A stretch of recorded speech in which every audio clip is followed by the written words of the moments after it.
Yeah. Good morning, everybody. Thank you all for being here this morning for this community roundtable for the Princeton Theological Seminary, Tennant Roberts Whitley area. Before we start, let me just introduce myself. I'm Justin Lesko. I'm the planning director for the municipality, and I have a few housekeeping things.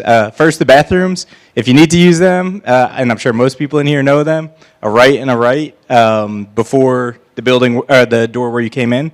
Secondly, and very importantly, this meeting is being recorded for those that are not able to attend. That camera right up there. So that just makes it very, very much important that you use the microphones when you speak. So we'll have a presentation today, and then we'll have a discussion at the end, but I'll probably be running around bringing the microphones. Just make sure you use them so that your comments get recorded. So today we have a presentation from Jim Kyle of Kyle and McManus Associates. He's the redevelopment planner for the municipality. We also have Stephen Malenik here. He's the partner and co-chair of redevelopment and land use and the land use department for Greenbaum, Rowe, Smith, and Davis. And Bob Goldsmith and he are now the redevelopment attorneys for the municipality as Frank Regan is on a sabbatical. Both of them bring a wealth of knowledge and experience in redevelopment and planning processes throughout New Jersey. And without further ado, I will hand it over to Jim to take it away. Thanks, Justin. Good morning, everyone. I'm Jim Kyle from Kyle McManus Associates in Hopewell, redevelopment planner for the municipality, and again, Steve Malenik from Greenbaum. So this is the first in what we envision as a series of meetings related to the Princeton Theological Seminary redevelopment area. So what we're going to do today is go through just some basic information, the past process, some of the information from the master plan process that the municipality is currently engaged in, and then really just open it up for your comments at the end of that. This is really meant to be more of a discussion at this point as a preliminary meeting, just to get some initial thoughts. The municipality will be going through a planning process for this redevelopment area, and an important part of that is public participation, and that's really what this first meeting is all about. So with that, I'm going to start our slideshow.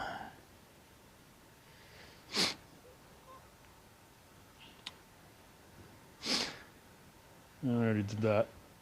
So just to review the agenda briefly, so we'll go through some introduction. We're going to go through some information on past and present with the redevelopment area and where we're at now. We'll talk a little bit about the community-wide vision that was informed, primarily from the community vision survey that the municipality had done. There's also been some additional master plan work that's been done since the last process. So post-2019, the municipality has adopted some documents that we think are relevant to this process. Then we'll go through some of what we see as the site-specific and neighborhood concerns. A lot of what was... Sure, I'm sorry, sure. So we'll go through some of the site-specific and neighborhood concerns that came out of the prior process, a lot of which is still relevant today. And then we'll open it up for discussion and question at the end, and then we'll go through our next steps. So I want to just have Steve is going to address some basic information on the redevelopment plan process in New Jersey, just to kind of open things up. Well, thank you, Jim, and good to see you all this morning. As I was introduced this morning, we are with Greenbaum, Rose, Smith, and Davis, and we have been engaged by Princeton to serve as redevelopment counsel for this project. And just to reiterate, what this meeting is and what this meeting is not, I think is a little important. What it's not is not a meeting to decide anything. It's not a meeting for the council to make any decisions on this property. It's really for us to listen and to you to hear the outline of the presentation that Jim just gave. And this is the first of what will be many of these types of meetings and public processes. So that's what I'm going to talk to you for a couple of minutes before turning it back over to Jim, which is the redevelopment process in general for those of you who are unfamiliar with it. So this stems out of a statute known as the Local Redevelopment and Housing Law, which is separate and apart from the Municipal Land Use Law, which for those of you who may be more familiar with that, is what guides most of our planning and zoning processes in town. The redevelopment law is a very structured program or with sequenced events, each of which involves you as the public. So it starts typically with investigation of a property and a delineation of that property as an area in need of redevelopment. We're here talking about the Seminary site, which has already gone through that process. So the next step is the programming, the planning, the redevelopment plan that would have to be presented to the governing body. It gets introduced as an ordinance. It gets referred to the planning board, which then has to have a meeting and determine its consistency with the master plan, and then referred back to the governing body for a public hearing. Public hearing by which means the public can come out and comment on that before it gets adopted. Where we're at right now is right before that third bullet up there. This is not an official requirement of the Local Redevelopment and Housing Law, this meeting or any of the subsequent meetings that we plan to have to listen, to engage the community on what the vision for this site is. But it's very important that this process include you and include everybody in the township because redevelopment is intended to be able to address those goals and objectives that we all have, not just for this site, but for Princeton in general. Once this process goes forward, and we hope to listen to a lot of your thoughts on what the vision for this site could be, and eventually what the vision, how that all goes into a blender and spits out into a redevelopment plan that hopefully will result in a development that meets those goals and objectives. A redevelopment plan will be proposed or drafted and put forward in that process. There will be a public hearing. After that is adopted, there would be a redevelopment agreement that gets negotiated with whoever the redeveloper will be. And that redevelopment agreement is an important document because unlike traditional zoning where a developer comes in, makes an application pursuant to the zoning and then gets his approval and starts building, this agreement is able to give the municipality and the community more control and flexibility. And those sound like two different things, but they are very important. We're able to, through the redevelopment process, install more control over the design, the aesthetics, the finishes, the construction schedule, the timing, the way the construction happens and is maintained. And all these sorts of things that under traditional zoning we may not be able to have the opportunity to do, which is why this is such a nice opportunity. That redevelopment agreement then also goes before the governing body for adoption by resolution. And from there, the redeveloper still has to go through the traditional site plan process. So up until this point, this is all what's different from your traditional zoning and land use process. But once it gets here, the same sort of meetings have to happen. Site plan still has to be applied for. Notices have to be provided to all those within 200 feet, as well as published in the newspaper. Public gets to come out and participate in those hearings, and the developer then has to get all their other governmental approvals, permits, and so forth before they're able to develop. So we just wanted to give a brief overview of the process so you understand what is to come eventually in this site, but none of that is designed to take place today. This is really more of a listening type event. Hey, Joel. I'll turn it back over to Jim. All right, great. Thanks, Steve. So what I'll do is just run through, we've reviewed the master plan, a lot of the community vision survey results. We've also looked at the climate action plan and the sustainability element that the municipality had adopted. Just go through some of the big picture planning issues that we see for the municipality at this point, which we think will help inform this process in addition to the public input that we receive. So the redevelopment process on this site had commenced back in 2018. Mayor and council authorized the planning board to conduct a preliminary investigation, and the lots that were identified are shown, I'll show you in the next slide. And Looney Ricks Kiss had prepared a redevelopment investigation report in September of 2018. The planning board held a hearing on that in September of 2018, and they recommended that the site and the properties did meet the criteria for designation as an area in need of redevelopment. That recommendation was forwarded to mayor and council, and they designated an area in need of redevelopment in October of 2018.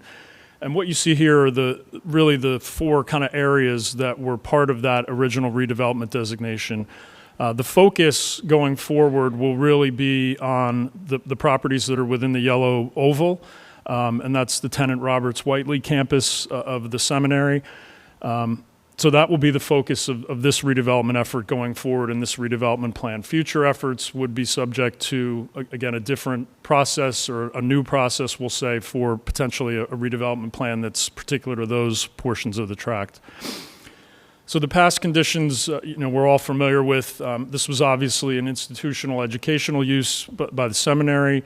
These buildings are shown from a Google Earth 3D view, and you can see on the right-hand side the gymnasium, and then above that the tenant Roberts campus, and then the green space that was there, and on the left just showing a different view of that really from the north.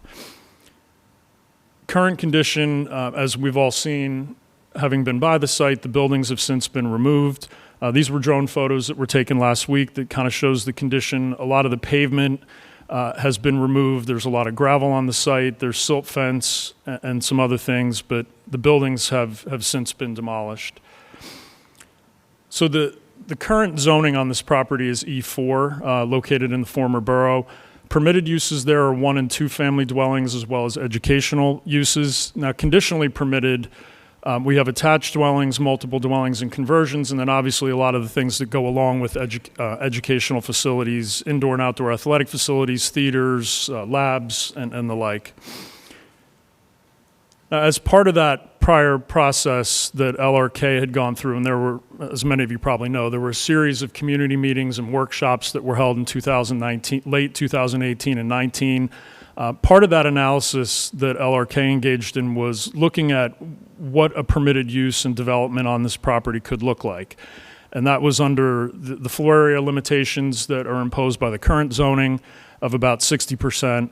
And as you can see, the resulting concept that was developed for a permitted use shows parking, at the rear, not a very attractive plan, but really just to illustrate what could be built by the seminary on that property under current zoning. So the planning board had an ad hoc committee that was formed in 2018 and 19 to engage in the redevelopment plan process. As I said, there were a series of community meetings that were held that I'm sure many of you attended at that time.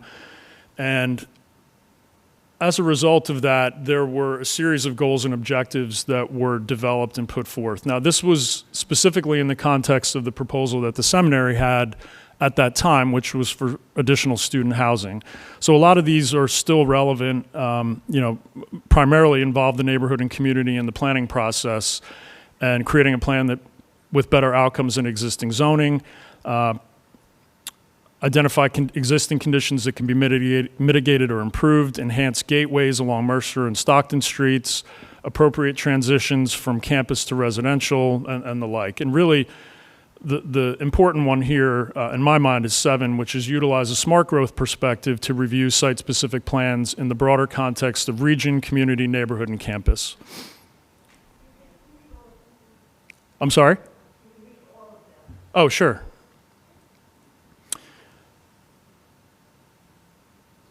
So 3 was provide protections for buildings and open spaces to be preserved. 4, enhance community gateways along Mercer and Stockton streets. 5, develop appropriate transitions from campus to residential neighborhood. 6 was explore alternatives that balance the needs and issues of the institution with those of the neighborhood and community. And 7, utilize a smart growth perspective to review site-specific plans in the broader context of region, community, neighborhood, and campus. I'm going to do that right now. So, again, as part of that process, there was a concept plan that resulted from those series of workshops and based on the goals and objectives that were developed for the plan. And this shows a potential layout. There were a number of concepts, broad concepts that were developed as part of that, and this was really seen as the preferred plan at that time as a result of that public engagement. These were some of the images that LRK had prepared that go along with the concept that I just showed. And you can see on the left-hand side here, this is a SketchUp model of the buildings that were shown on the concept plan. And then they also did some street-level views of what those buildings would be and how they engage with the street and the surrounding neighborhood.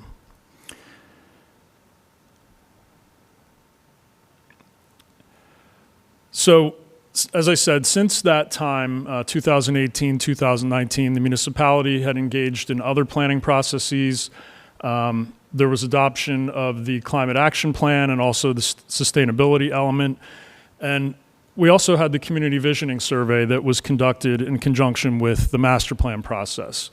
So a lot of the community-wide vision issues, and I'll read these in case they can't be seen from the back. So smart growth-driven planning, including walkability and transit, addressing neighborhood character issues, providing affordable housing opportunities, improving the appearance of gateways to the downtown core, creation of public spaces and streetscape improvements, improved stormwater control, and really carrying out the Princeton Climate Action Plan that was adopted in 2019. So the question was, what is smart growth? This list of smart growth principles is taken from the U.S. Environmental Protection Agency and the Smart Growth Network. These are generally accepted throughout the planning world as kind of the basic tenets of smart growth, and that is a mix of land uses, take advantage of compact building design, create a range of housing opportunities and choices, and this feeds into affordable housing opportunities, create walkable neighborhoods, foster distinctive, attractive communities with a strong sense of place, preserve open space, farmland, natural beauty, and critical environmental areas, strengthen and direct development towards existing communities, provide a variety of transportation choices, make development decisions predictable, fair, and cost-effective, and encourage community and stakeholder collaboration in development decisions. So the Princeton Master Plan that is currently in effect and also went through a re-examination process in 2017 and is currently being updated, had a number of master plan goals. These are general goals that helped inform planning in the municipality over the last, I think that master plan was 1996. So it's been quite some time, and as we all know, the municipality is engaged in a very public process to revise that master plan and amend it and give a vision for the community going forward. So the Princeton Climate Action Plan was adopted by the Mayor and Council in July of 2019. There's a land use and transportation section in there which we think is important to consider in this process. And what it says, in short, is that Princeton is growing and is going to continue to grow. And we need to make, and I'll quote, location-efficient, pedestrian, and transit-oriented and mixed-use development within the municipality.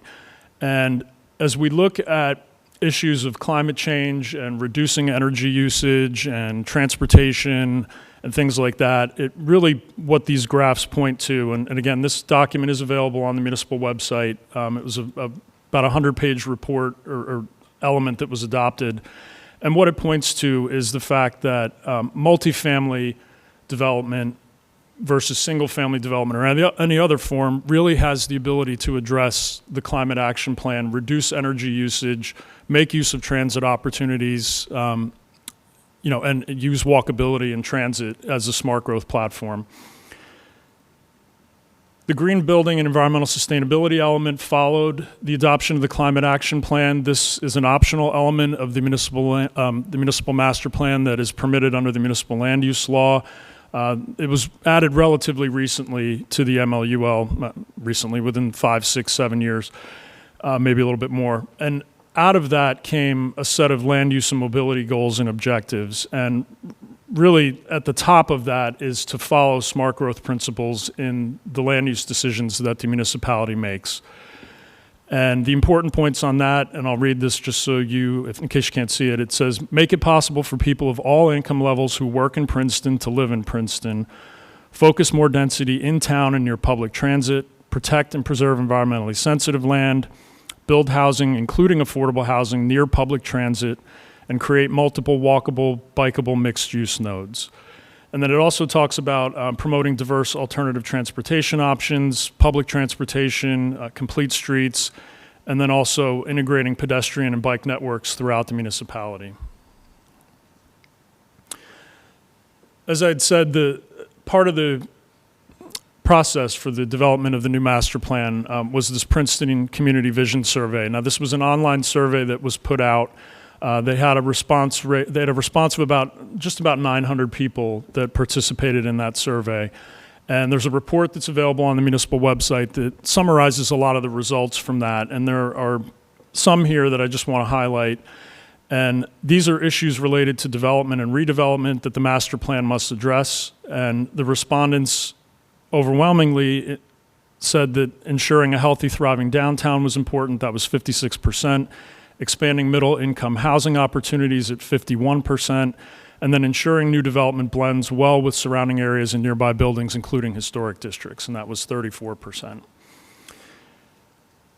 There was also a question about the impacts of new construction and development in Princeton and what opportunities or concerns come to mind. Traffic, parking, congestion, and circulation was at the top of that list. Maintaining neighborhood character was a close second, and housing affordability at 39%. So these are all pretty tightly grouped, and housing affordability, again, is an issue that many communities in New Jersey are trying to address to meet their constitutional obligations.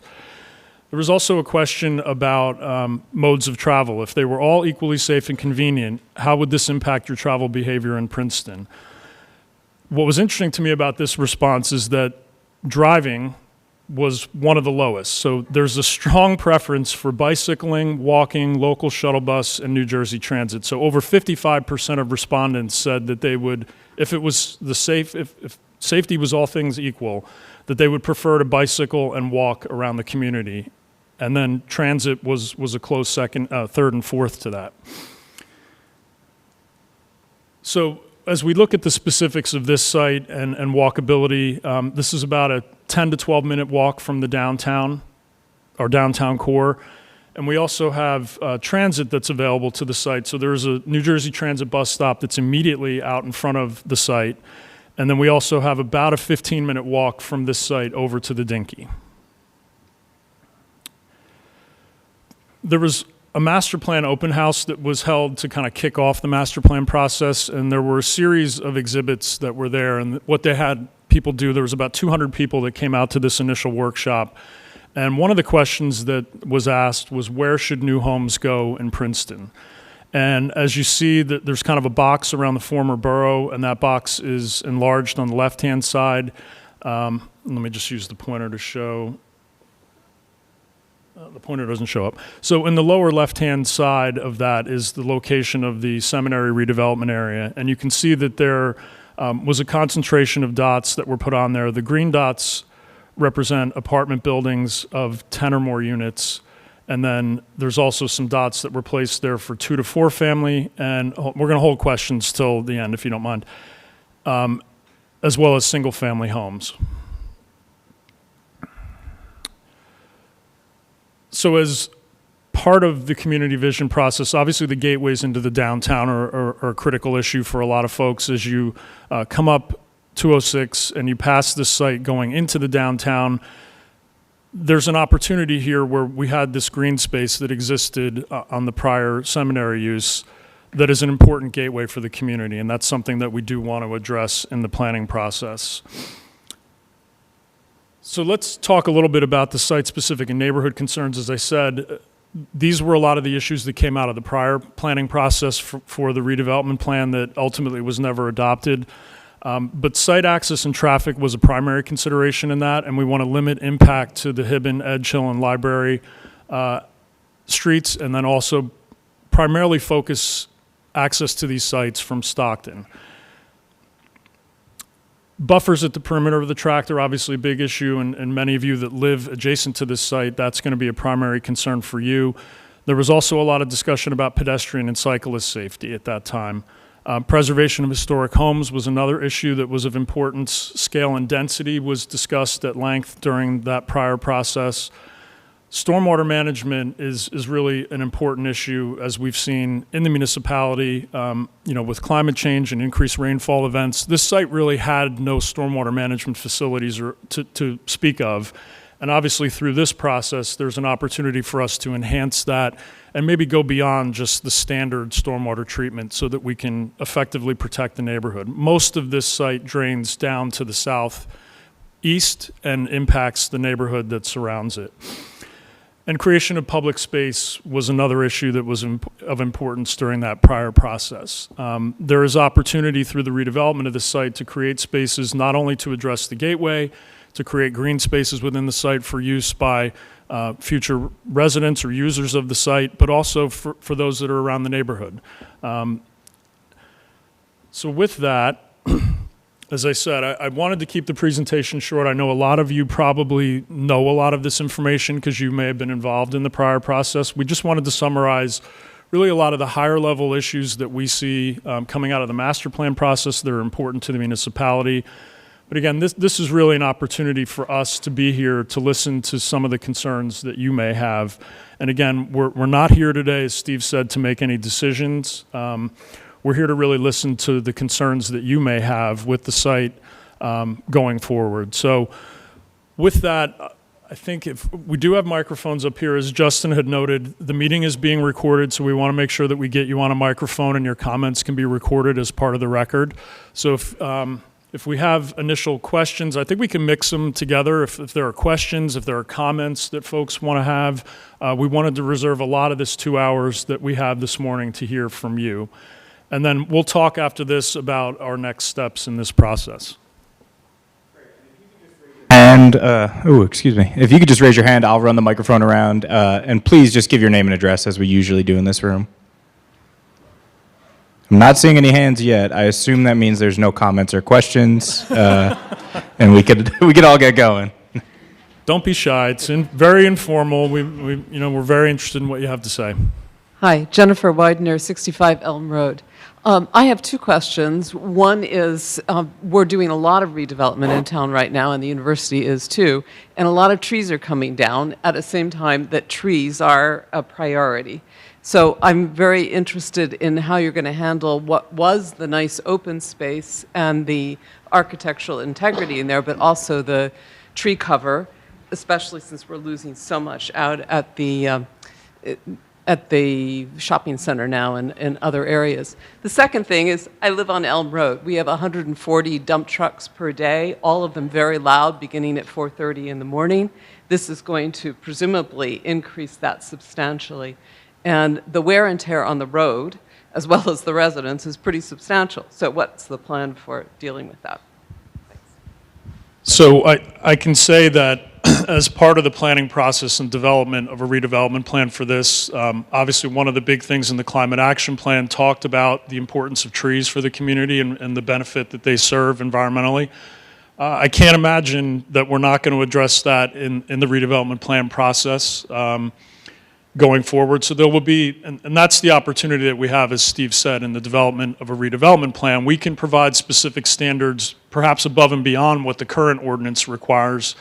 The intent is really to preserve a lot of the mature London plane trees that line the site and these streets here. Aside from that, there will be an effort to, I don't want to call it reforestation, but address the inclusion of additional trees, shade trees, street trees in that plan. As far as the issue with dump trucks and elm, any construction process is going to have short-term impacts like that eventually go away. So unfortunately, it's something that's unavoidable. There can certainly, as part of the redevelopment agreement process, be engagement of the redeveloper to address issues like that impact the community. And that's where we get this specific control that we don't necessarily have through the zoning process. Yeah, so one of the great things about the possibility of redevelopment is utilizing the redevelopment agreement to exercise that control over the actual construction. So things like limiting the hours, so it's not a dump truck at 4:30 in the morning. Things like the way they secure the property, maintain the property, are responsible for the property, where they are going to stage their activities, where the circulation of their trucks are going to come in and go out, as well as what's going to look like at the end of that.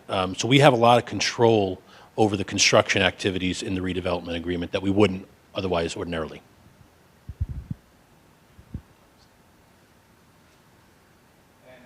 Yep.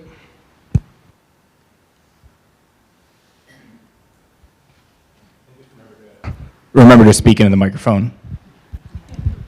Okay. My name's Charles Plone. With my wife Dorothy, we own a home on Library Place and a home on Hyde Road, which used to be the carriage house to our home on Library. I have a couple of observations. Number one, I believe certainly we, and I believe a number of other people here and Zooming in, and those who are still celebrating the women's victory in basketball last night, have concerns of, we are faced with an area in need of development or redevelopment, and many of us believe that it got into that state because of the owner letting it get into that state.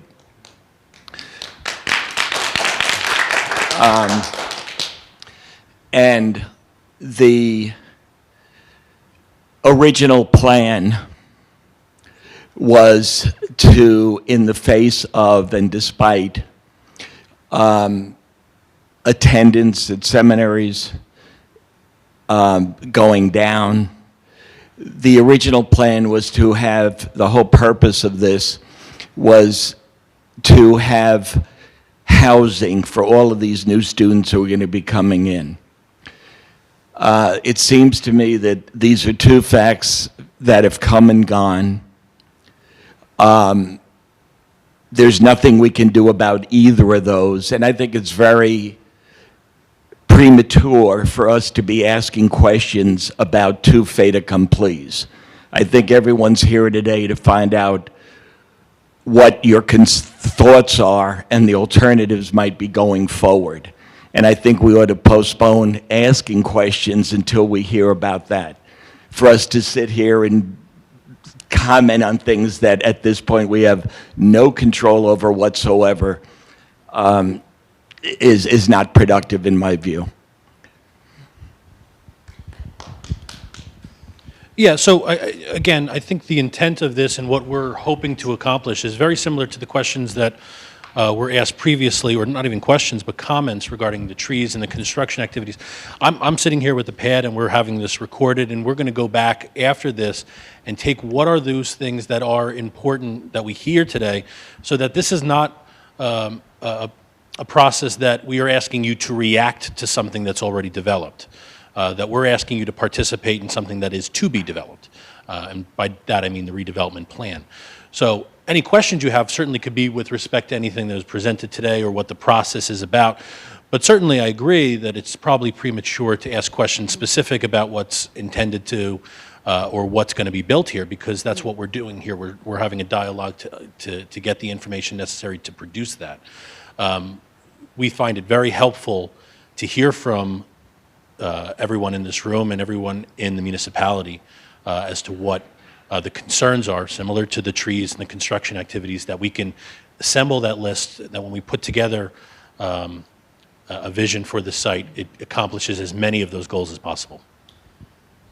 Yeah, and I think the point in presenting a lot of the information that came out of the vision survey and the master plan process was to give you ideas about the general planning issues that the municipality is thinking about with this specific site. Now, a lot of that's going to be distilled into whatever this redevelopment plan eventually becomes. And I think, as Steve said, the concerns of the immediate neighbors are critical, but we also have to balance that with the general needs of the community and the opportunity that's presented here. So I think in the context of a lot of the information that was presented today, and maybe this would be helpful if we structure it this way, if you have specific thoughts about those higher level issues and how we apply those to this site in your mind, I think that's helpful for us as we go forward.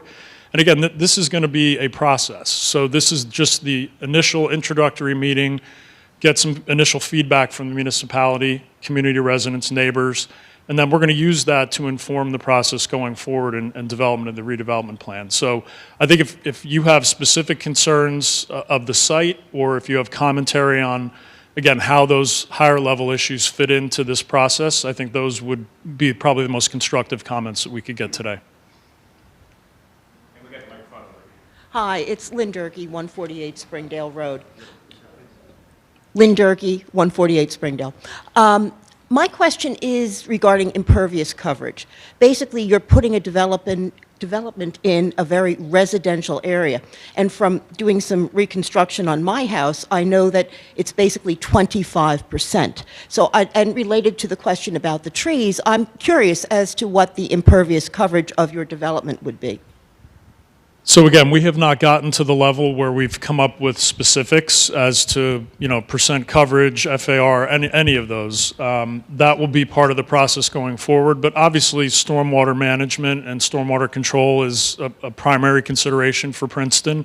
The municipality took the step to adopt more stringent stormwater control standards, even more so than the state mandates. And I would expect that effort would continue with this redevelopment plan, and maybe it's even something that's of a greater level than what exists today. And that's, again, the benefit of the redevelopment process is we can develop specific standards for this site alone if we choose to. Oh, hi.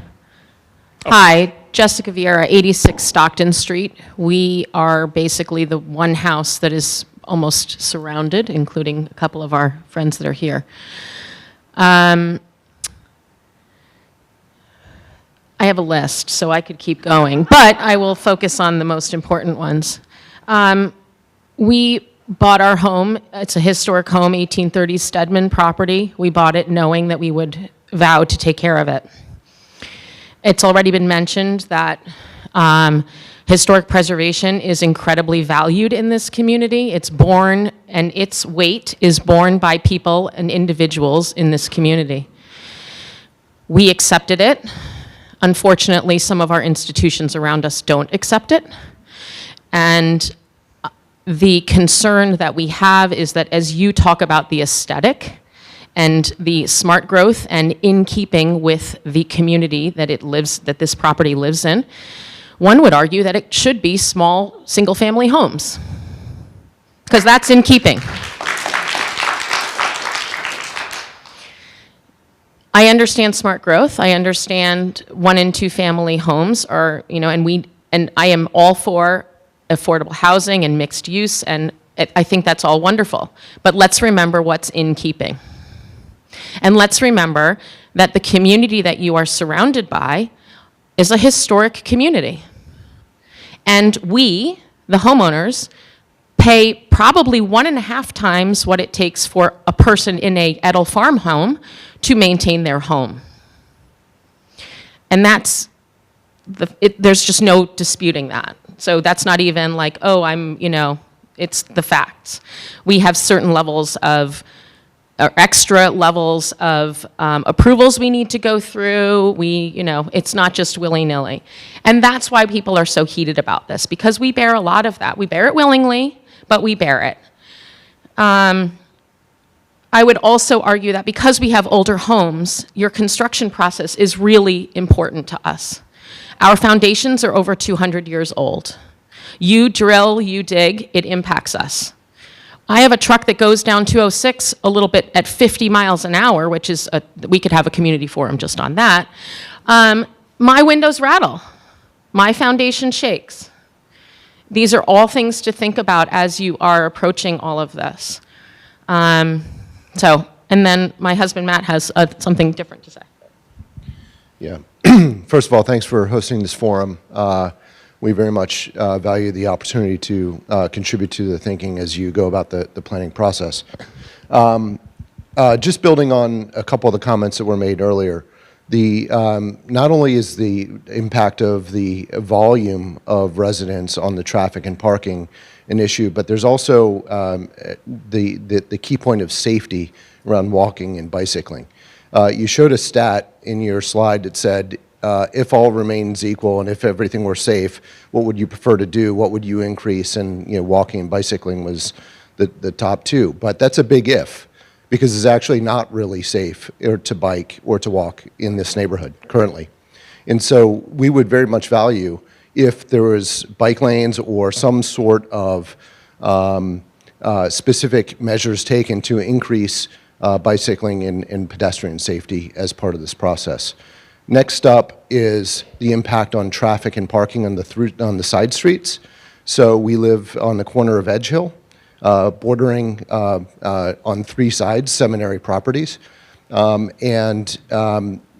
have, even though there's a 20-mile-an-hour limit on Edge Hill, people come down the street at 50 miles, 60 miles an hour.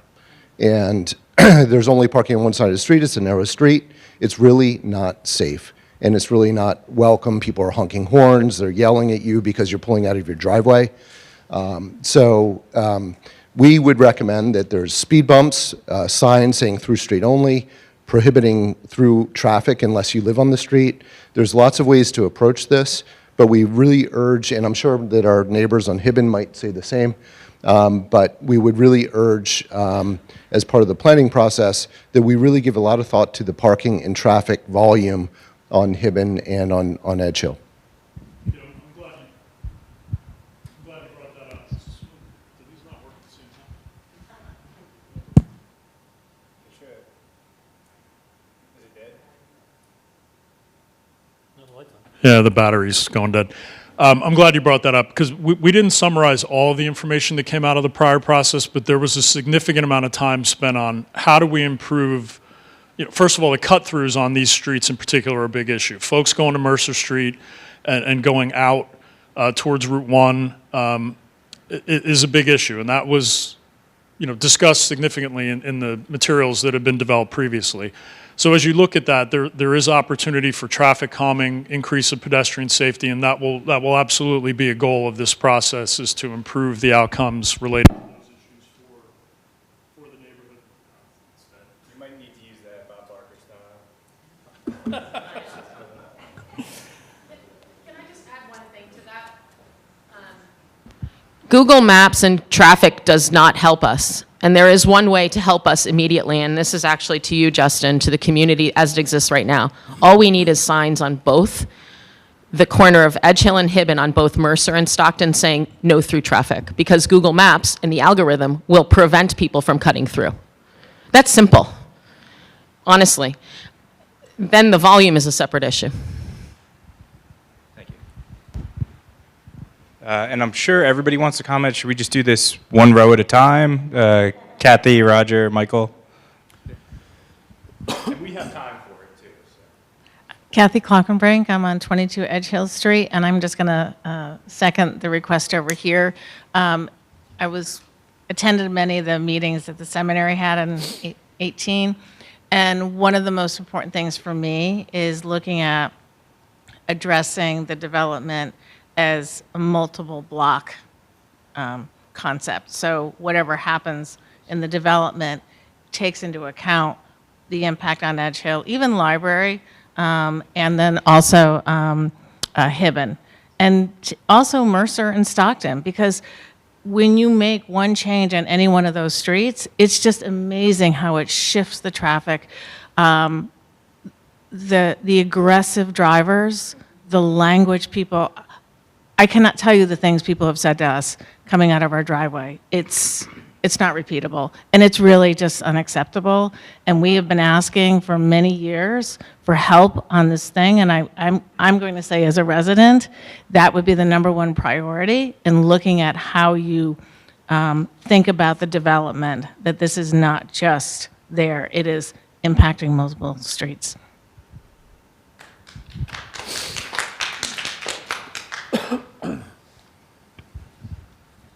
I have them first, and then I'll pass it over to you.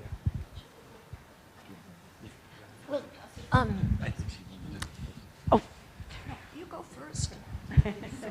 Well, just to settle, I'm Dorothy Plone, Charles Plone's wife, and as he explained, we live on Library Place at the corner, just inside the corner of Library and Hodge. And we too are severely impacted by the traffic.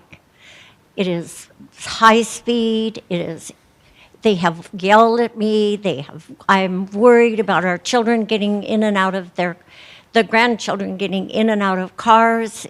We have so many dog walkers, so many people enjoying the neighborhood. But in addition to this point, some things I would really like clarified. First, who owns the property that is now going to be discussed for redevelopment? I believe the seminary still owns it. I think that should be made very clear. Yep. It was always understood that it was bought by a developer and that the developer had a plan. Now, we do not know what the status is, so therefore, are there representatives of the seminary here with us this morning? There are not. And is that beneficial, or is that just, putting a wall between the community and the owner of the property? No, to be clear, the seminary is the current owner of the property. Yes. In all likelihood, the seminary is not going to be the redeveloper of this site. So those are two different things. But definitely, the owner of the property should have the last and final say of what is going to be developed of his or her property. Isn't that true? So is the developer acting as the contractor to the seminary or the contractor to the town? Neither. So right now, the process is we have a designated area that the seminary owns. There is no designated redeveloper because we do not have a redevelopment plan yet. The plan is the document that sets forth the zoning for the property and in a much more detailed way than we could under traditional zoning. And then once the redevelopment plan is adopted, then that enables the municipality to engage with potential redevelopers who would have to purchase the property from the seminary to be designated the redeveloper and construct in accordance with that redevelopment plan. Is there an existing plan on the drawing boards now? There's been no plan that has been produced or presented to the governing body. And in the terms of areas in need of redevelopment, how many areas in need of redevelopment have been designated within Princeton Township and what you now call the CBD or the former borough? I don't know the answer to that. Maybe Justin can answer that. The area around Heinz Plaza was the first one in 2003. The shopping center currently, am I missing any others? Jugtown, and I also have a question. No, Jugtown's not. Franklin Maple, no, it wasn't. Okay. So I believe just those two off the top of my head. And then contention to the Tennis Roberts campus is the area where the Center for Intellectual, I'm never going to get this correct, where the parking lot for the library at the seminary, there's a whole frontage on Stockton that seems to be coming down without any kind of notification or anything to neighbors, and an extension of the seminary's intrusion into the neighborhood and the reconstruction of a house that was damaged by fire. So what is the status? Are they now included in the areas of No. The first one, the Center for Theological Inquiry, went through our site plan process for their renovation. So that was first to the Historic Preservation Commission for an advisory review, and then to the Planning Board's Minor Site Plan Committee. The house that burnt on the corner, I believe that was just, I don't believe that went through our processes. I think it was just rebuilt as it was. That might be included in this. I don't remember off the top of the map, but it's not. Okay, so it's not included in this one. Okay, thank you. You want to address the traffic? Yeah, so just to not to short circuit any comments on traffic concerns, but Councilman Cohen just informed me that within the next month, there are temporary speed bumps that are going to be going on Hibben and Edge Hill to help address this issue. So there has been some action by the governing body on that. Again, temporary, but the goal is to install permanent measures that will help address the cut-through issues for the neighborhood. Right. And again, any development that ultimately gets proposed through a redevelopment plan and ultimately a redeveloper would have to go through the site plan process, there would be a demonstration through either a traffic impact statement or other evidence of the impact. And again, to the points that have been made, not just to these roadways, but all the impacts that they're going to be made. So I think these are good comments, and thankful to Councilman Cohen for bringing that to our attention. Hi, my name's Betsy Brown. I live in Edge Hill Street. A follow-up question about, a comment about the problem of owning a historic house. The cost of maintenance is indeed a lot higher. The resale value of a historic home is not higher. People like to buy basically McMansions. Can you Yeah, just I can hear yeah, you. Can you hear me now? Yes. now we can. Okay, Yep. yeah. Anyway, those of us who own historic homes are subsidizing the community, and it's a joy that we undertake voluntarily. We aren't asking for tax abasements, but we would like a little respect. The lady over the other side was talking about the danger of construction vibration for the 200-year-old foundations. My feeling is that is the least of our problems. I think even worse is the problem of displaced groundwater. We hear a lot about rainwater. There's little discussion of groundwater. That's a situation that happens when there's underground building. The water that is, can you hear me? Yeah. Water is displaced, and if people build a large swimming pool, an underground garage, that water gets displaced usually into other people's foundations and basements. Apparently, and I know that it's too early to discuss specifics, but the developer has been talking for quite a while about building a very large underground garage. That would be a death sentence for many of the older buildings on Edge Hill and Mercer Street. They just couldn't take the displacement because apparently he's thinking of building a big multi-level garage.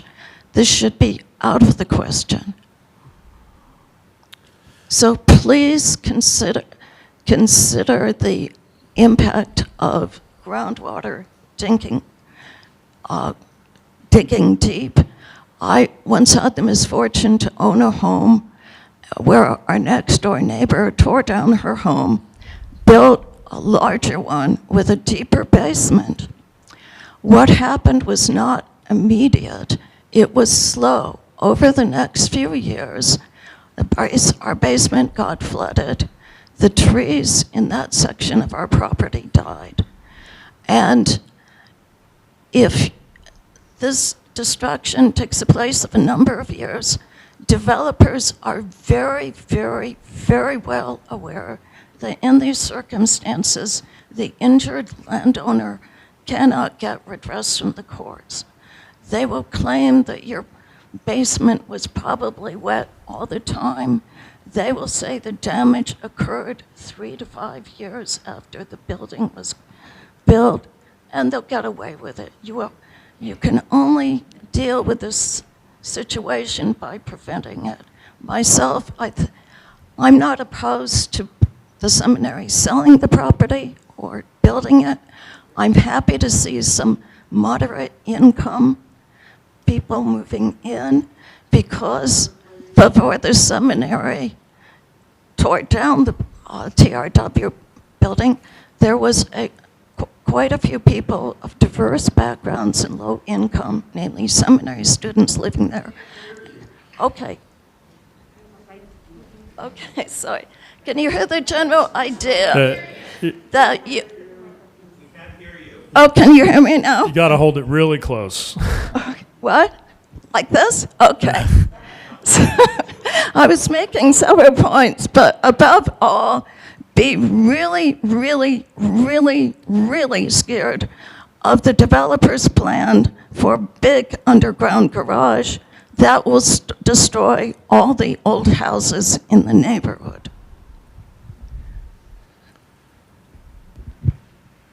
Next up. I'll come around this way. While he's coming around, I'll just say that I thank you for your comment. Then you'll be next. Sometimes I can be guilty of pretending to be a planner, but I never pretend to be an engineer. But those are certainly some of the considerations that we'll be working through with the municipality's engineer to make sure that whatever's put forward is not going to have those issues. Okay.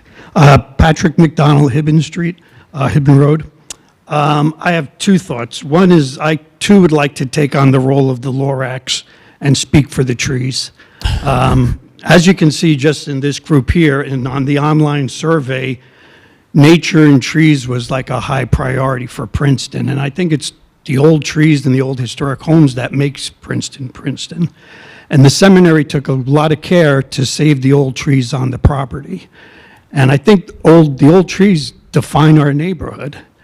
And I know you talk about saving the London plane trees on the curb, but I took that for granted that those weren't going to be destroyed. I'm concerned about the big trees that are on the property themselves. And I think that also helps with the water management. You know, those old trees suck up a lot of rainwater. I don't think, developers always come back with, well, we're going to plant 50 new trees, but they're always little thin trees that usually don't even survive. They are not going to be replacements for the old beautiful trees that are on the property now. And there's plenty of space to build buildings without tearing down those old trees. The other point I wanted to make was one of your slides was the community survey. Mm-hmm. I don't know if you could put that slide up. Which aspect? It was the one at the library? Yeah, that one with the dots. Oh.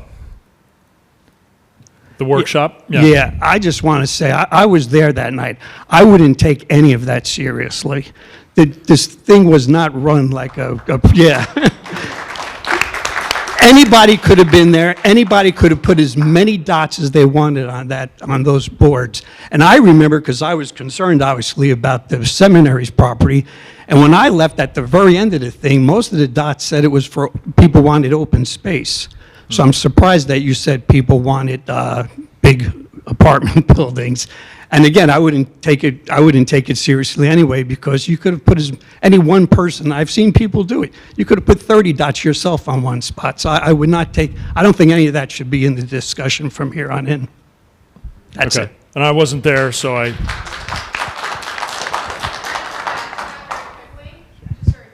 We had him. Hold on. Let's. Here you go, sir. Good morning. My name is Tom Pinio. I live on Van Deventer Avenue. First of all, I want to thank the Planning Board for organizing this, and I think for having it here, because to me that underscores the fact that while we may be residents of a particular neighborhood, we're citizens of Princeton.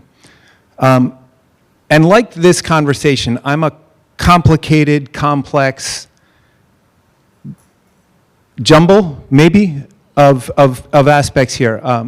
Some may know me from the blue signs around town, Pineo Construction. We have 3 historic preservation awards from the Historical Society of Princeton. I'm also vice chair of the Housing Initiatives of Princeton, and I'm going to go right ahead and admit it here, a budding developer. So, to me, we have absolutely sailed past the question of what and should be really focused on the question of how. We are at the intersection of twin crises. A housing crisis that we know nationally, a housing crisis that we feel locally. The town is under obligations, both moral obligations as well as Supreme Court obligations to create more housing.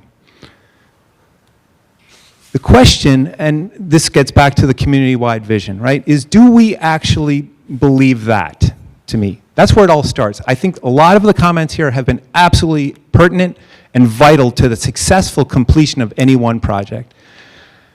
We have to, however, tie all of these conversations, all of these good comments back to the fundamental question: who are we? Who do we want to be as a town? Is this a club that has a limited capacity? Do we close the gate and say, that's it, and let's see what happens, right? And we can develop at the outskirts of town and at very high cost. We should also think about who's here today, right? We know from forums like this, which we take to be democratic, we should ask ourselves, in fact, how democratic are they, right?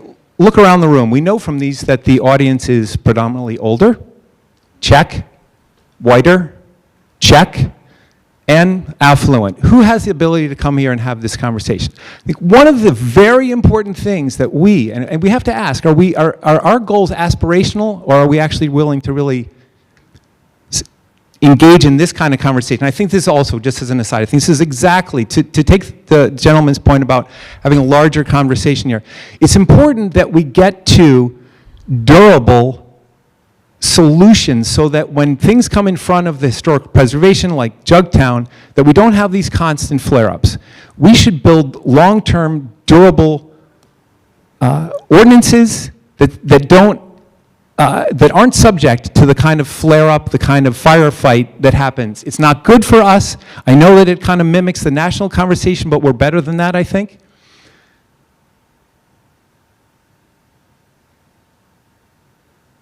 The other fact here, right, is forums like this, is that what we know when we're talking about greater density, and that's what's being proposed here is greater density. I don't think, is there anyone here who is possibly applying for an affordable housing unit in what might be included here?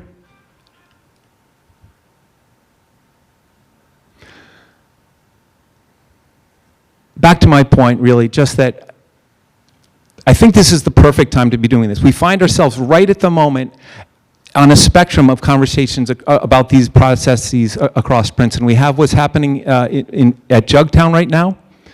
We have a conversation here, and we have the beginning of a conversation of what's happening at TRI. I think it's a great point to stop and ask, again, I think we drill deep into any one of these areas, but we need to step back and really remind ourselves, again, that we are residents of a neighborhood, but citizens of Princeton. And is that community-wide vision something we actually believe in?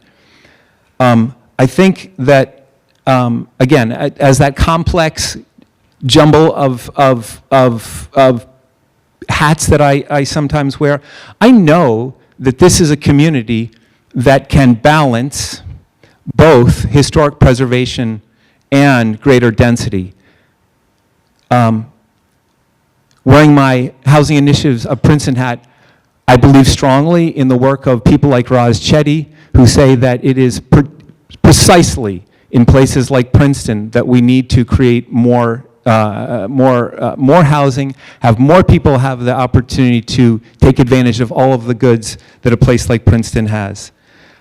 Again, I think we really need to get these questions out at this point before something comes before the planning board. These forums are vital so that we do arrive at stress-tested, durable ordinances so that we don't end up having the sort of the town fighting that we've seen so much of. I think just finally, my overarching feeling is that we are a town of abundance, and I'm dead certain that we can arrive at balance. Thank you again, Justin. And like, if we get a show of hands of who would like to speak next, I'd love to get to everyone who wants to talk first before we start going around a second time. But we do have an hour or just under. So, anyone else that would like to speak at this time? Yes, sir. Hi, Mike Head, Hibben Road. I find this very intriguing. Where we are, if I go back to the very beginning, the point was made by the gentleman in front of me that the seminary's neglect of its properties was used to say the properties were blighted. The position of the land is probably some of the most premier real estate that's available in Princeton. It's a prime site. But I think the community went along with the request by the seminary to have its own properties declared an A&R, which struck me as very odd that they're saying their properties are blighted, so we need permission to demolish them.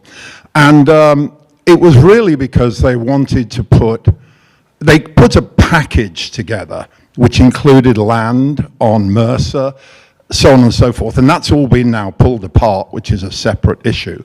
But they put a package together, and part of the deal was to build this residential complex at the top of the road.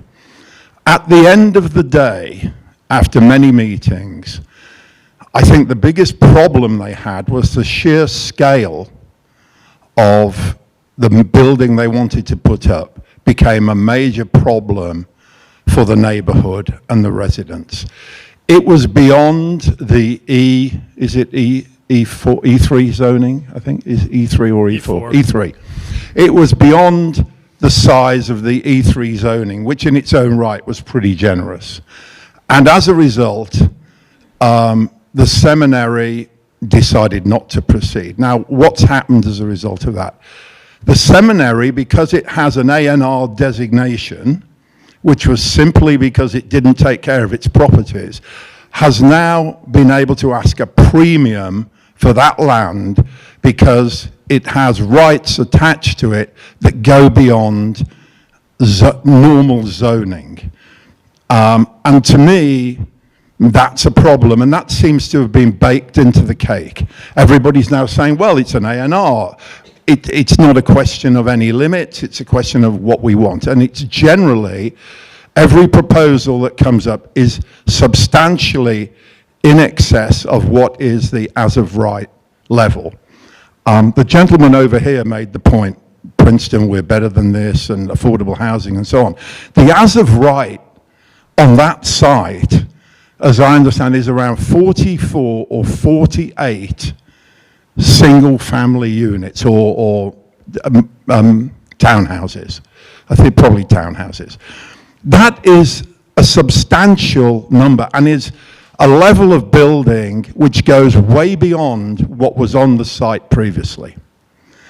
And we keep sailing past that to consider rental tower blocks, which quite honestly is inconsistent with the visioning survey, because one of the questions, I think it was question 15 or something, when people were asked what would they like to see, they have no problem with multifamily units below 10, but these large multifamily unit complexes, which, by the way, have you seen the rents that these places charge? They don't seem very affordable to me, but they are not in favor of these very large multifamily complexes. So in my mind, I think, and we were told as part of the A&R that the town has the ability to impose any building limit it wants. It could revert in part of the planning to the as-of-right standards. I think a lot of the residents feel that there's no opposition to affordable housing. There's no opposition to the site being developed. All they want is something that's proportionate and within scale of the rest of the area.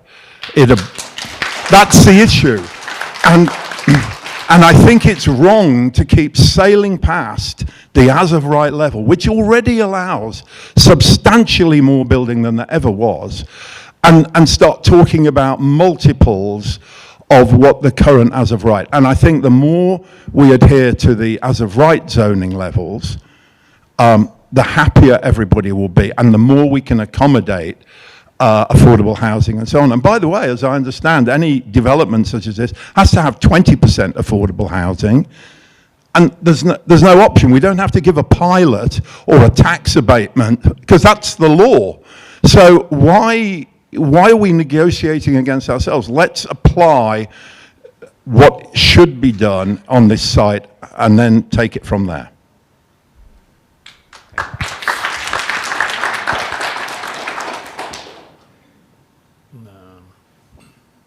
So I appreciate the comments. Just a few observations from that.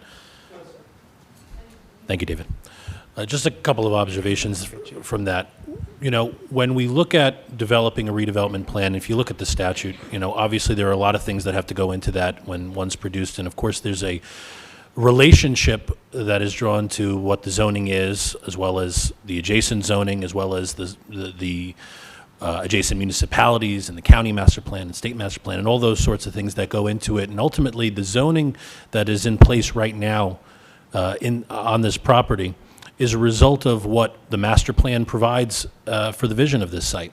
The same would be true for a redevelopment plan. The master plan would serve as the playbook, so to speak, of what ultimately gets adopted here. So what the master plan sees in terms of goals and vision and objectives for this site would have to be adhered to. But when you look at a lot of the things that we're hearing today, a lot of the things that have been talked about by Jim in the past in terms of community visions, there are a lot of things there that need to be taken into account for ultimately what is going to be developed. And a lot of those things are not able to be done through the zoning that's on place right now, which is why we're having this meeting. And so when you pull one lever, another lever has to go up, and it's a balancing act, and it's one that ultimately, hopefully, will result, if done right, in a public-private partnership with the redeveloper that is bound by certain standards that no other as-of-right developer would be bound to. I'll take, for example, I know you're all familiar with the Avalon project on Witherspoon, which was not redevelopment. So you can imagine what that could have been had it been redevelopment, had there been more design elements and standards and contractual obligations on Avalon through a redevelopment agreement, which is what we're looking at doing here. So, you know, I don't want anybody walking out of the room with an expectation that all of these goals, all of these ideals can be accomplished within what the zoning is on the books right now. Because if it could, we would have examined that, that would have been an option that had been already achieved. What we're looking at here is leveraging the opportunity that the municipality has to exert that control on a redeveloper to pull as many levers as possible while still getting the project done, because if the project doesn't get done, then it doesn't achieve those goals. So thank you for your comment. And certainly all of these comments so far have been extremely helpful, so we thank you. And we have this gentleman over here, and then this gentleman next. Okay, good morning. My name is Tom Chapman. I live at 14 Alexander Street, and I am... Can you speak louder? 14 Alexander Street, Tom Chapman. Do you hear that? All right. Thank you very much for this opportunity. I'm the president of the Mercer Hill Historic District Association, and I want to suggest that site development is a handy term, but I think if we take it too literally, we will forget the context in which this site is being redeveloped. And I think that's terribly important. Here's why. Mercer Hill Historic District is an extraordinary, extraordinary place. All of you, like Michelle, who has walked through it with us, Jamie and company who've walked through it with us, have recognized this extraordinary area that we live in.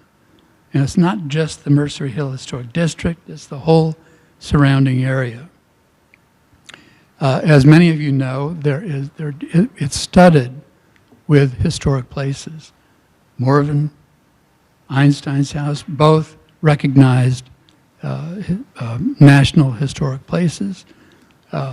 We have umpteen number of legitimately high-level recognized residential buildings which date back to the 1700s.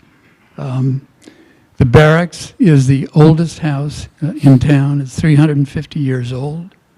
And I could go on about that. But not only is it the buildings and the place, it's the people who live there and how they react to that, what they feel about it, what they want, not just for their own good, but for the benefit of the Princeton community.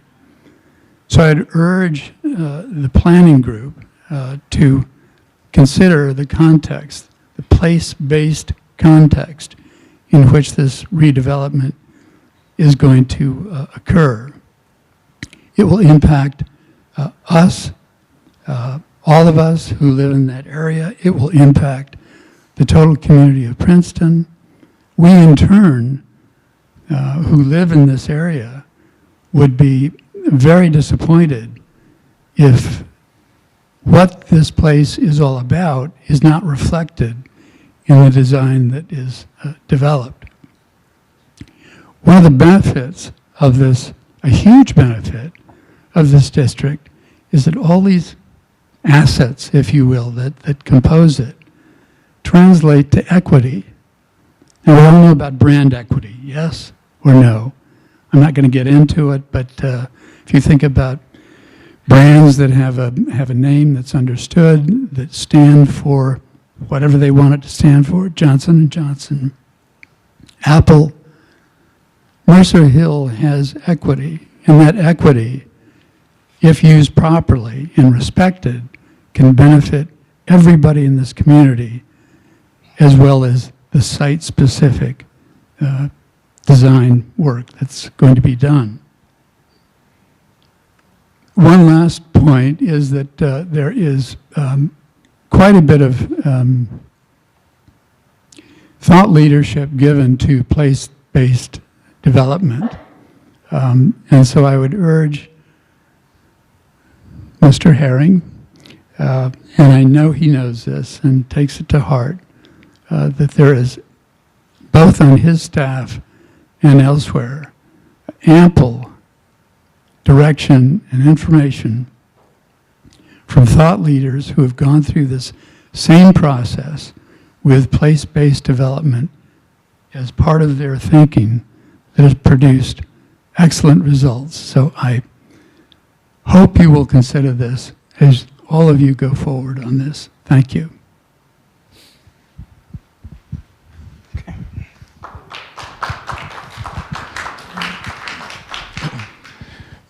Hello, I'm Peter Schultz, formerly of 12 Pardo Road, an architect, and I'm just interested in the larger question that I think you tried to raise earlier, which was that there is in fact a master plan and zoning in place, but I'm confused because it seems, I don't quite understand what redevelopment means, other than perhaps a vague understanding that maybe it's a way of addressing specific areas where the existing zoning is deficient. But I guess what I do is encourage the community to work together with the planners to develop a master plan where there are in fact less of these issues to be resolved, where there's some kind of community agreement about where and how the community should grow, where additional housing should be put, where and how to mitigate the traffic problem that everybody's concerned about, and how to deal with parking, because those seem to be some of the big issues in addition to trees and other things of that sort. But can you briefly explain,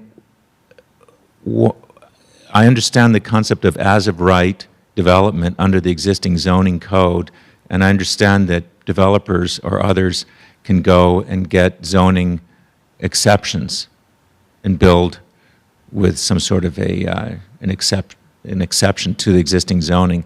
But is this, quote, redevelopment considered some sort of a workaround for the general zoning process?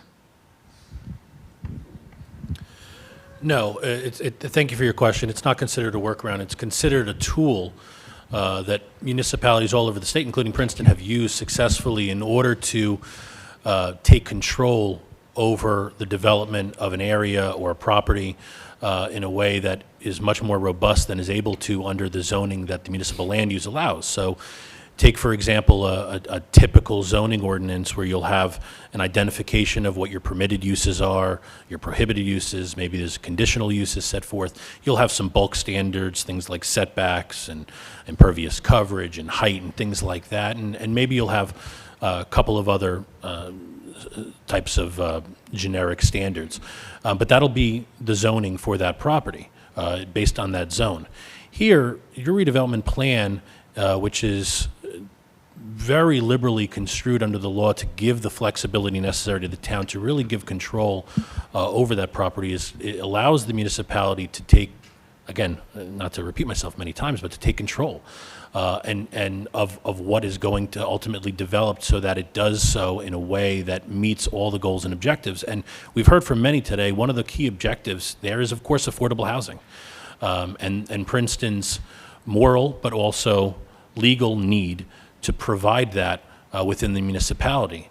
And that's not something that's, to be taken lightly. That's something that I think most people I've heard so far in this room agree is a lofty goal, and how you achieve that, because affordable housing in and of itself is not something that is able to be developed without subsidization through other methods, and usually that means market rate housing. So, we're cognizant of, again, all those. This is all a game of levers, and to try to achieve those goals while also maintaining control over the property, so that it isn't constructed in a way that causes detriment to the neighbors or the community. To be constructed in a way that is something to be proud of, and to give that brand equity that you're talking about for that area. This is the way to achieve that.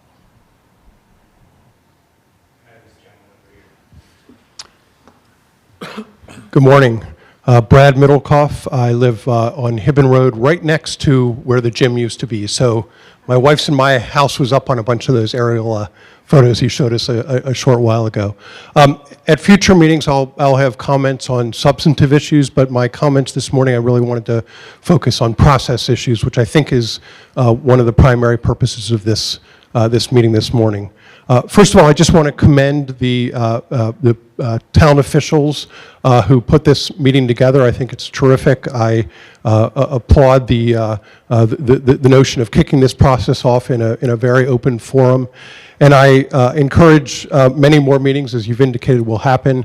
And I would also encourage you to find ways to publicize it more broadly. I think the point that was made back here about how representative is this group of the community as a whole is a very good question, and I would like to have future meetings have many voices from across Princeton and various groups represented. So just encourage you to give more advance warning and do a really good job of publicizing this. I also would ask, after I'm done with my comments, whether now or at the end of the meeting, I'd really like to hear more about where you see us going from here and how you think this process is going to play out so as to get those multiple voices and points of view over time. That's my first point. My second point is my wife and I, along with many in this room, were very much involved in what we call round one, which is when the seminary was looking to develop the property for its own purposes.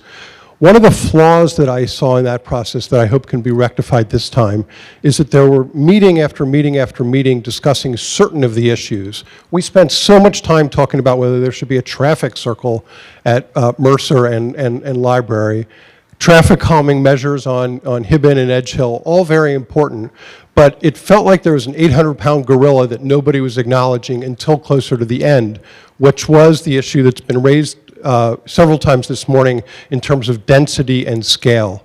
And so the neighbors and various others came along on a bunch of issues, and then when there were actual drawings that were provided for what the seminary wanted to do, there was just a tremendous firestorm, and that happened late in the process. So I would encourage the town, the prospective developer, others to really engage on what that density and scale looks like, and the sort of set of questions around that early in the process rather than waiting until later in the process. That is an 800-pound gorilla. There may be a couple of 800-pound gorillas, but that's one of them.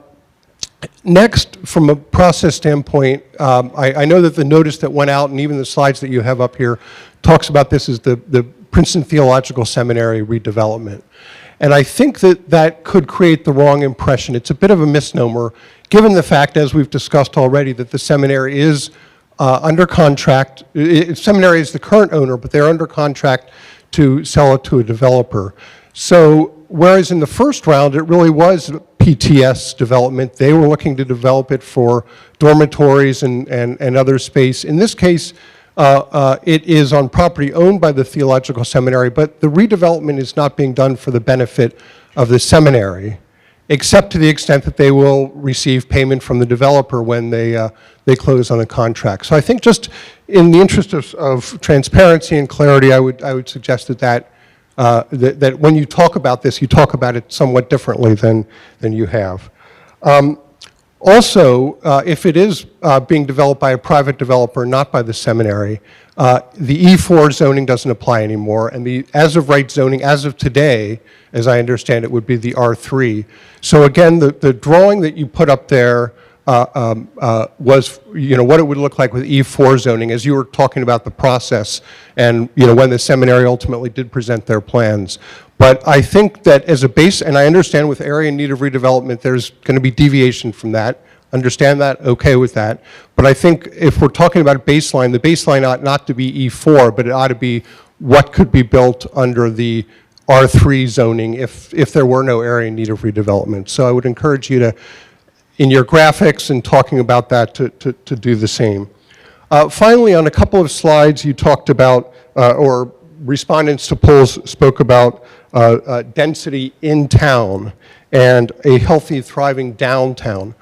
I think just a fundamental sort of urban planning or town planning question here is, when we talk about in town or downtown, is the tenant Roberts Whiteley property considered to be a part of downtown, considered to be part of in town? Because to my mind, as having lived there for over a decade, but just visually, it feels more like it's not truly an in-town property. It certainly isn't downtown, but it, as with many properties around town, is more sort of on the periphery of that. And so I think some clarity around those terms as we move forward in this process would be quite helpful. So thank you very much.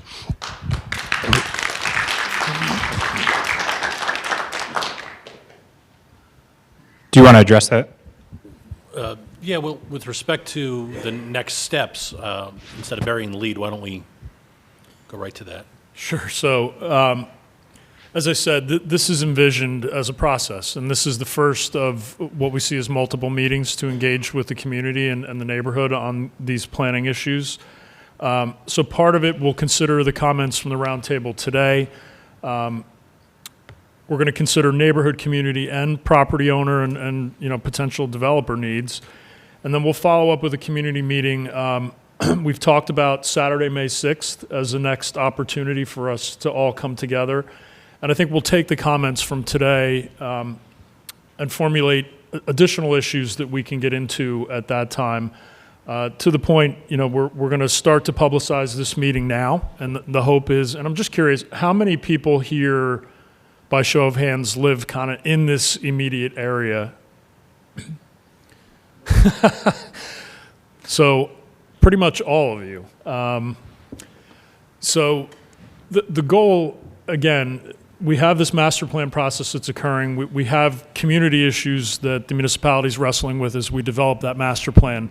So to your point, Mr. Middlecoff, we also want to get some community representation on those issues as part of this process as well. So I think we'll try to publicize this, not that it wasn't done in a meaningful way this time, but get more information out there so we can get broader involvement in this process. And, obviously, you folks are all here because you have very specific issues that you're concerned with. So how do we balance all that together and come up with a redevelopment plan that works for everybody? And that's really the goal here.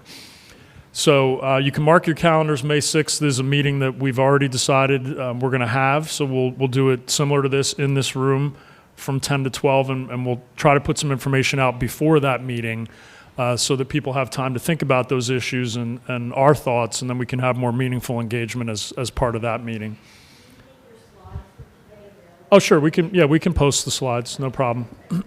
Great, and I have this gentleman over here and then over here. But I just wanted to address the zoning question, because the E4 zoning runs with the land, not with the property owner. So theoretically, another institution, be it one in town or one out of town, could purchase the property.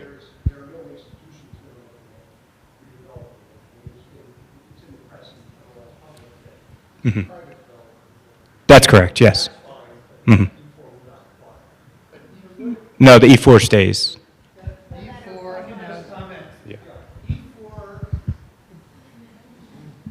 E4 imposes the bulk standards of the R3 zone if developing multifamily housing. So that's what you're referring to, Brad. You're sort of right, but Justin's also right. Yes, that's correct.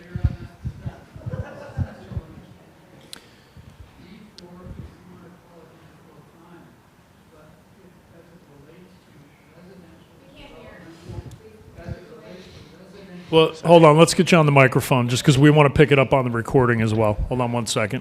And then we're going to go to the gentleman over here and over here as well. Sorry, I lapsed back into a roundtable role there. My clear understanding is that if you want to interpret this as E4, fair enough, but if you look at E4 for residential non-educational development, it defaults to R3, so that when we talk about R3, that's where that understanding is coming from. The relevance of all this, though, is just to make it just to evaluate what could be built right now under that zoning. Yes, in but terms of obviously the process we're going through, it's important because that's how we evaluate what could be built. But obviously, it's something completely different could be developed, and we're not tied to that. At least we need to understand if we're all starting from the same place. Right.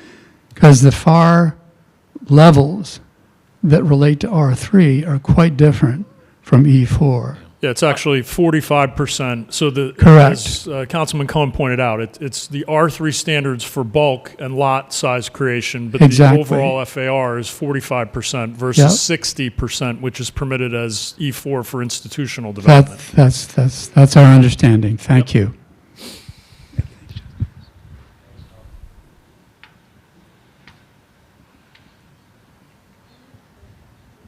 Here you are. Just one final comment.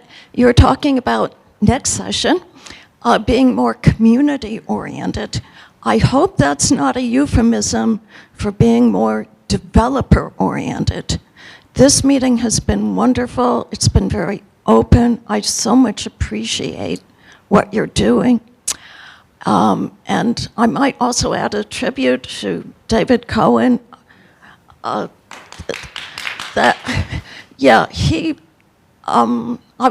supported the seminary in the last a couple years ago and was very sorry how things turned out, and very grateful to David Cohen for being open to every point of view.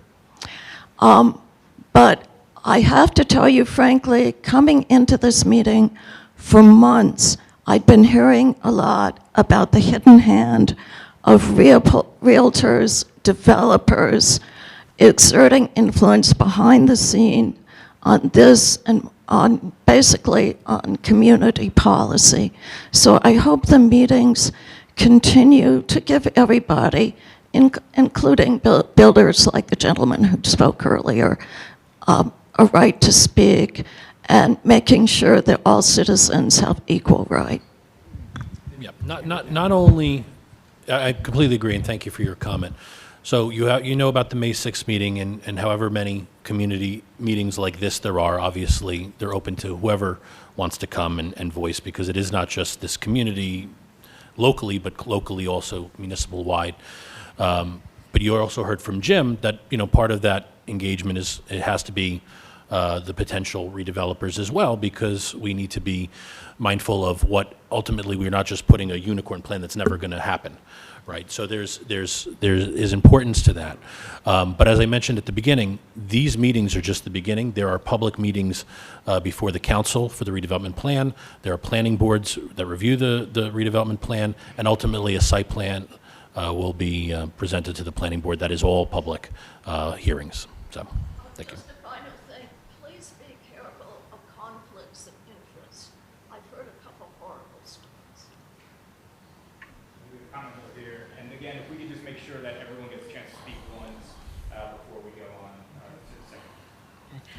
Hi, I'm Karen O'Connell. I live on Hibben Road. And I know this is the first of many meetings, but I want to be sure this fact is not missed. In October 2021, Francis Reagan, who was then the town's redevelopment attorney, wrote to us on behalf of the town. The purpose of this letter is to advise all of you that Princeton has determined that any redevelopment of the TRW property must be a result of a collaborated effort between Herring Properties, PCRD, the neighborhood, and Princeton Theological Seminary as appropriate. Princeton recognizes that PCRD has concerns regarding the redevelopment of the TRW property. Princeton believes that those with immediate and direct interest in the redevelopment of the TRW property, including Herring Properties, PCRD, and other impacted neighbors, should work together to achieve a mutually acceptable plan. Yeah, and just to reiterate, you know, that is really what we envision here. It's a collaborative process. You know, it's very normal that as part of the redevelopment process, you have to take all interests into account, including the potential redeveloper, the community, the neighborhood. So that is the intent of what we've started here today. And it's just under 11:40. Is there anyone who wants to speak for the first time? All right, we'll go back around for round two then. Thank you. I actually, again, I also want to reiterate and thank you all for taking the time, because I think this is really important. As we look around the room, I think my husband and I are probably some of the youngest homeowners in the area.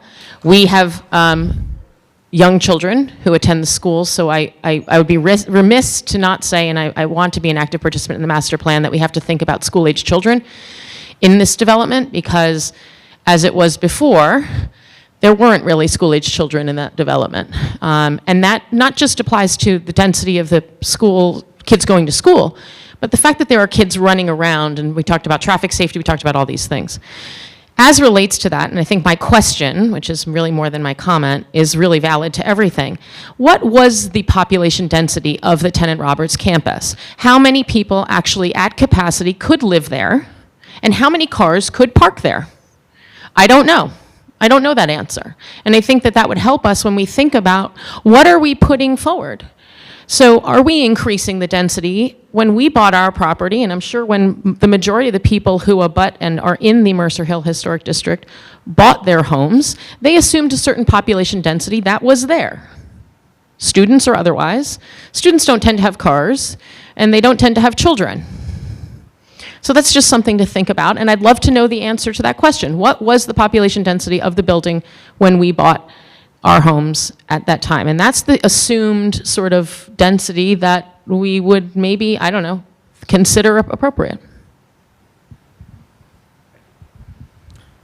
So I don't know the answer to that question now, but we'll make a point to try to get that as a baseline. Yeah, and you did have, obviously, people that were married and had children that resided there. That might not have been the majority of folks, but those arrangements did exist. As part of the graduate housing, there were couples and there were children. Hi. As an almost octogenarian, I have just a very simple suggestion that you ask for a show of hands here as to how many people live in the affected area. If there's any way whatsoever to do a similar raise your hands or whatever of the people zooming in, that might be helpful and give a... It's not being live streamed. Oh, it's not? It's being recorded. It's being, okay. But it's not being live streamed. My apologies.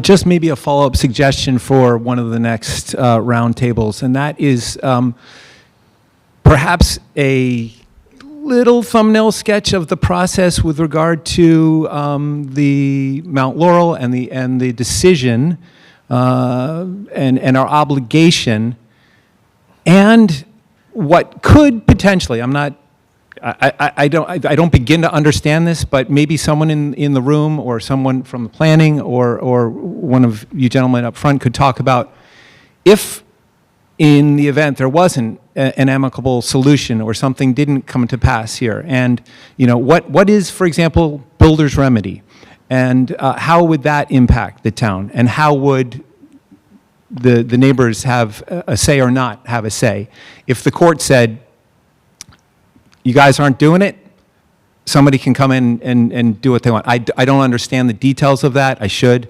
But I think that might be helpful just as a, sure. What are we trying to accomplish and what might we try to avoid? So the New Jersey Supreme Court obligates municipalities, has been interpreted by the Supreme Court going back to the 80s, obligates municipalities to provide a realistic opportunity for low and moderate income housing in the town. For many years that was regulated through the Council on Affordable Housing, which is a state organization that went away many years ago, and we are currently at the tail end of what is known as the third round of compliance that has been taken over by the Supreme Court back in 2015. And each municipality that wanted to obtain immunity from these builder's remedy suits was required to file a declaratory judgment action and reach some sort of either a settlement agreement with the Fair Share Housing Center and any other intervening parties, which resulted in them getting immunity because they're providing what their obligation or what the courts find to be their obligation for low and moderate income housing. Princeton has done that for the third round, and you have a settlement agreement which sets forth how you are going to meet that obligation. Two observations with that is, one, the third round ends in a couple of years. In 2025 is when the fourth round begins. That process begins anew. So it's always important for municipalities to constantly be looking towards how they're going to meet that obligation for each round. But to the gentleman's point, notwithstanding that settlement, there's always the potential, we don't expect that here, but there is always the potential for what's called a builder's remedy suit in municipalities where that settlement included something called an unmet need for property like this. And there was recently litigation in Madison and in Morris County that supported that possibility. Does that answer your question, sir? Or if you want to add anything to it. Yeah, and I think that,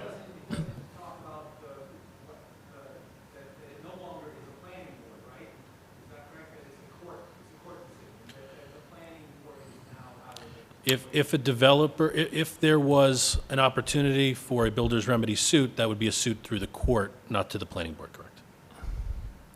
Yeah, and that case that Steve referenced, that Madison case, was a situation where the municipality had a settlement agreement and they had an unmet need component, and the court found that if somebody can come forward and build additional housing to help meet that unmet need, that has to be considered. It was always thought previously, and that's why this decision is important, that once you had a settlement and your unmet need was there and you had mechanisms to partially address that unmet need, that you were protected from a builder coming in with a project designed to meet whatever component of unmet need was not being met.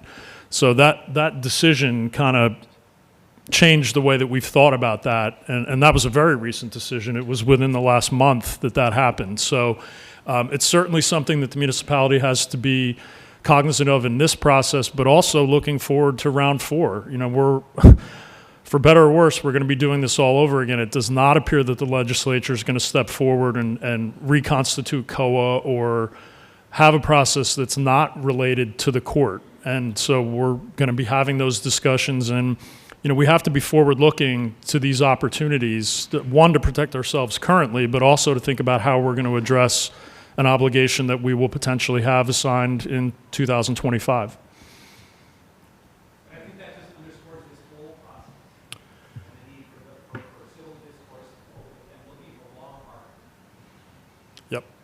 And Kathy has a question over here, and then we'll go over here.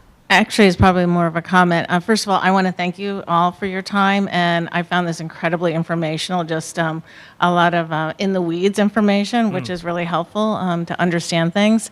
As someone who moved into Princeton in 2000, and my kids were 4, 6, and 8, and we're on Edge Hill Street, and a little bit to what Jessica was saying, my kids could go out in the front yard, and I never worried about their safety. And my kids actually went over to the Seminary playground, and there were a lot of kids and families over there, and there was a community. Our bus stop was huge. There were passageways between our house and the Seminary property, and there was this sense of community. And over time, that has obviously shifted. Some of it based upon how the seminary took care of its properties, and then also just how they evolved in terms of their population. As someone who has a property who backed up to the seminary, it was really awful. I mean, there was mold on the back buildings. I will tell you, it made a lot of noise when those buildings came down, but we weren't sad to see them go down because of how poorly they were taken care of. I really look forward to this opportunity to create an amazing community, working with the developer, working with the municipality. I think there's a lot of good things that can come out of this process, and I just want to thank you all for that. And I'm not so much about the nuts and bolts, I am about the vision, and I think it can be a really exciting opportunity.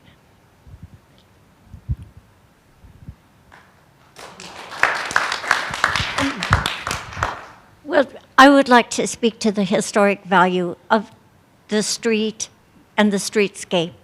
From the edge of the Lawrenceville School in Lawrenceville all the way to the end of Kingston, there has been very little multifamily housing, but there has been some of our most important historic fronts and ambience from that entire stretch.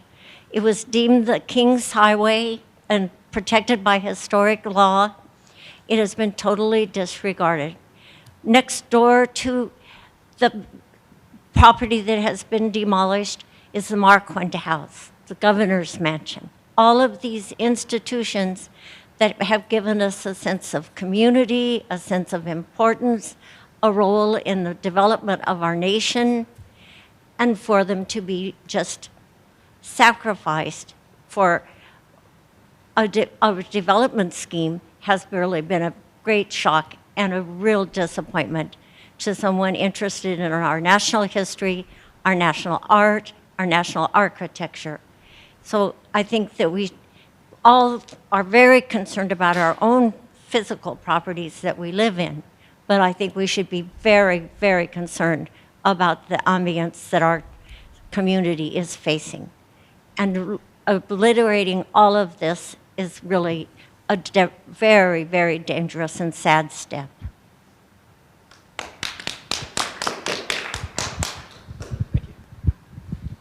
And now we're coming up on about 10 minutes to noon. Is there anyone else that wants to speak at this time?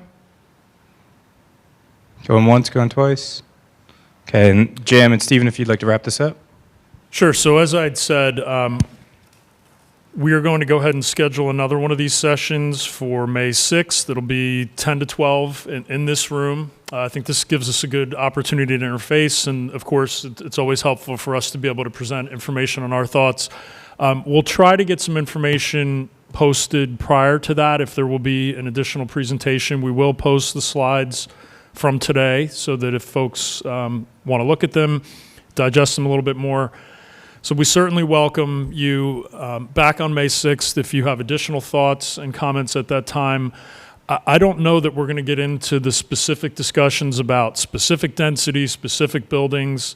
I think we're going to have to talk internally about how we kind of envision that unfolding. But again, we'll also make a better effort to canvass the community a little bit more to get more involvement. It's very clear as our show of hands that almost all of you live directly adjacent to the seminary. And again, I think as part of this process, obviously your concerns we have to balance with community concerns. But the concerns that we've heard today are obviously of primary importance because you're the ones that are going to be the most impacted potentially by the redevelopment of the site. So anything, Steve? No, thank you all for coming. I look forward to May 6th. We appreciate it. It was a great turnout. We appreciate all the comments, and we'll see you May 6th.